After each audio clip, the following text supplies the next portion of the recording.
নমস্কার বন্ধুরা, সুবলয় রান্নার ঘরে আপনাদের স্বাগত। আজ বানাবো আমি কুমড়ো ডালনা। নিয়ে নিয়েছি 1 পিস কুমড়ো, একটা আলু, অল্প কড়াইশুঁটি, গোটা জিরে, 3টে শুকনো লঙ্কা, 2টো তেজপাতা। প্রথমে আমি কড়াইটা গরম করে নেব। কড়াইটা গরম হয়ে গেছে, দিলাম সর্ষের তেল। বড়িটা ভেজে নেব। বড়িটা ভাজা হয়ে গেছে, তুলে নিচ্ছি। ফোড়নে দেবো তেজপাতা, 3টে শুকনো লঙ্কা, দিয়ে দেবো গোটা জিরে, দেবো কেটে রাখা আলু, দেবো অল্প হলুদ।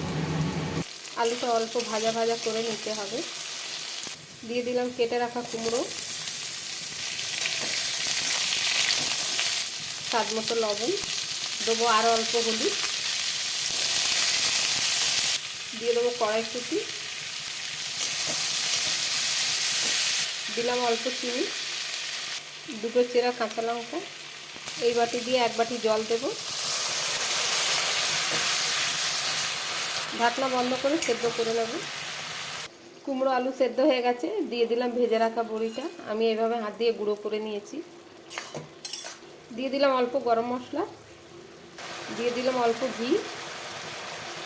নাড়াচাড়া করে আমি অন্য একটা পাত্রে বের করে নেব। আমার রেসিপিটা রেডি হয়ে গেছে। আমার কুমড়োর ডালনাটা যদি ভালো লেগে থাকে বন্ধুরা, তাহলে লাইক, কমেন্ট, সাবস্ক্রাইব অবশ্যই করবেন। ধন্যবাদ। আশা করি ভালো লাগবে, একবার ট্রাই করতে পারেন।